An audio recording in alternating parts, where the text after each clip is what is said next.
He stood there in the ancient amphitheater of Ephesus, hands on his hips, looking around like a nightclub owner inspecting a new venue. Then he said it, completely serious. You know what this place needs? A VIP section. He started explaining to the Turkish guide that for premium tickets, they could add padded seating, bottle service, maybe a private entrance off to the side. He nodded confidently, saying they were wasting huge revenue potential. I remember thinking we were standing in a 2,000-year-old ruin, and this man was pitching it like a startup launch. In Venice, another American had reached his breaking point dragging a wheeled suitcase over centuries-old cobblestones. He told a city official with absolute conviction that they should just pave everything flat, asphalt, smooth and simple. You could even paint lane markings, he added, to make foot traffic more organized. The official didn't respond right away. The silence felt heavy, like the entire lagoon paused to process what had just been suggested. It began as a polite question in a small cheese shop in Paris. The American leaned over the counter and asked if there was anything that didn't smell so intense. The cheesemonger, who clearly lived and breathed his craft, calmly offered something mild. The tourist tasted it, frowned, and shook his head. "No," he said, "I mean like the orange American cheese. The kind wrapped in plastic. You should sell that. Tourists would love it. It melts better." The shop owner just stared at him, probably questioning every life choice that led to this moment. At a tiny espresso bar in Rome, an American customer declared that the operation was deeply flawed. "Your customer flow is terrible," he announced. The barista, who had been pulling perfect shots in seconds for decades, froze. The man grabbed a napkin and started drawing. "You need seating, big chairs, laptop-friendly, multiple cup sizes, seasonal flavors, loyalty points." He talked faster and faster, explaining how to turn the place into a destination brand. All I could think was that the entire charm of the place was that it wasn't trying to be that. I once watched an American step directly into an intersection in Hanoi. Scooters were flowing around him like water. He raised his arms and started directing traffic, shouting instructions, trying to impose order. Within seconds, everything jammed up. Horns blared, chaos multiplied. He kept yelling that he was helping, that this was safer. It took 10 minutes for locals to untangle what he had fixed. In a German beer garden, a woman complained not about the beer, but the setup. She told the manager the whole thing was inefficient. Too many large tables, too much wasted space. She suggested replacing them with small plastic ones and using buzzers instead of servers. "You could triple your turnover," she said proudly. The manager listened politely, surrounded by a tradition older than her country. On a boat near the Great Barrier Reef, an American snorkeler had notes. Some of the coral looked dull, he said. His solution was simple: just touch it up. Environmentally safe paint, brighter colors, better photos. He spoke like this was an obvious maintenance issue, not one of the most fragile ecosystems on Earth.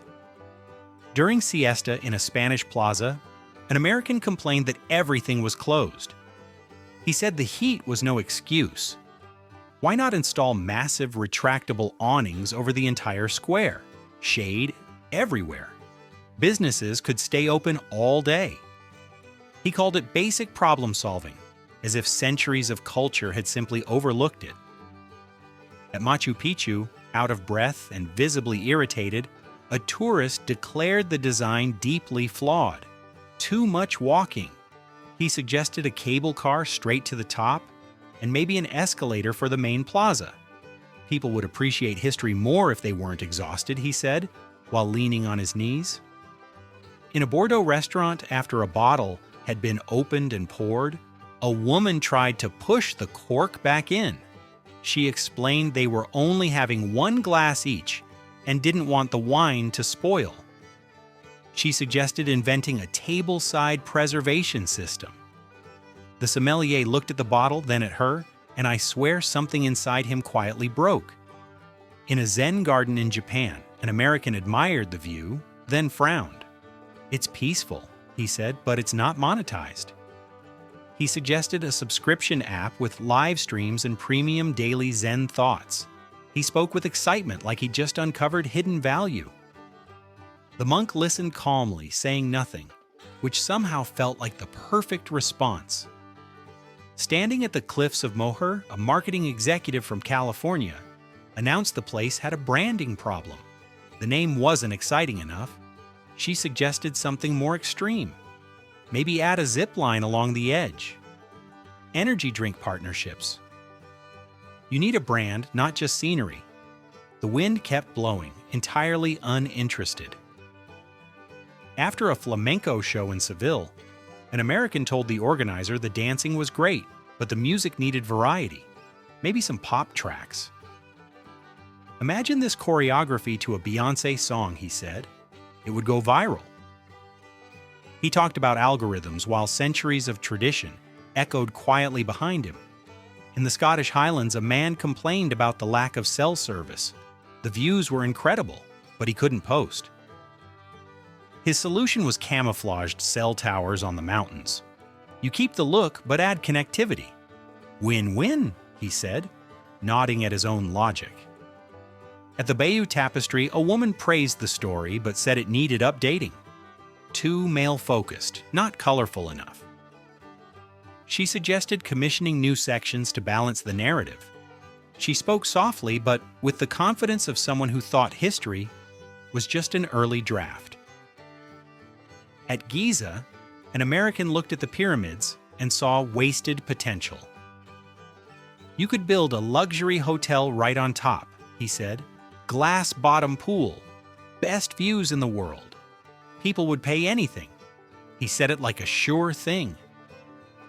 Inside a massive French cathedral, one man wasn't looking up at the stained glass. He was staring at the floor. Uneven stones, he warned. Lawsuit waiting to happen. He suggested leveling everything and putting up warning signs. He seemed genuinely worried for everyone's safety, except perhaps the building itself.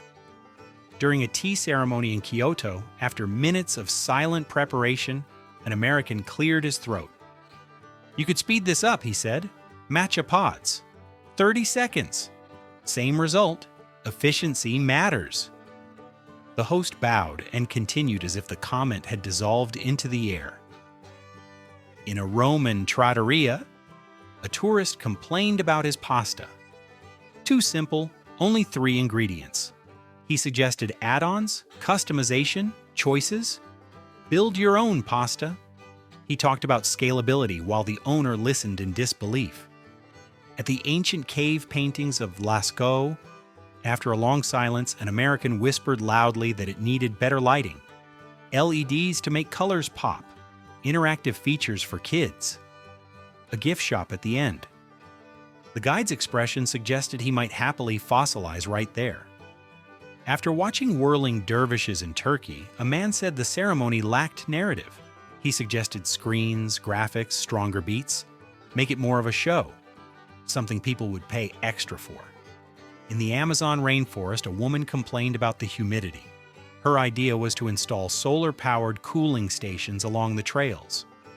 Comfort zones, she called them. Tourism optimization, she said, wiping sweat from her forehead. In Venice, a man drew a one-way system for the canals on a napkin. Express lanes, faster gondolas, traffic flow management. The gondolier laughed and took another drag from his cigarette. At a Trappist brewery in Belgium, an American suggested diversifying into hard seltzer, lighter options, healthier branding. The monk nodded slowly, eyes filled with centuries of patience. At the killing fields in Cambodia, a tourist said the place was too depressing. He suggested uplifting sections, hopeful music, cheerier souvenirs. He spoke earnestly, missing the weight of where he stood. On the Acropolis, a man looked at the Parthenon and wondered aloud why they hadn't finished it yet. Maybe a fundraiser could help, he said. It would look better complete. In the Galapagos, a woman wanted order. designated animal zones, predictable sightings, efficiency. She described nature like a poorly managed theme park.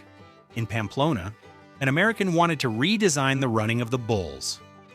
Safer bulls, costumes, helmets, family heats, extreme heats. Liability management, he explained. Outside Buckingham Palace, a man said the changing of the guard needed competition. Judges, scores, drama, celebrity panel, he pitched it like reality TV. And at Petra, after the long walk through the canyon, an American said the experience needed build-up, signs, countdowns, music at the reveal. You have to create a moment, he said. The Stone City remained silent, doing what it had always done long before anyone tried to fix it.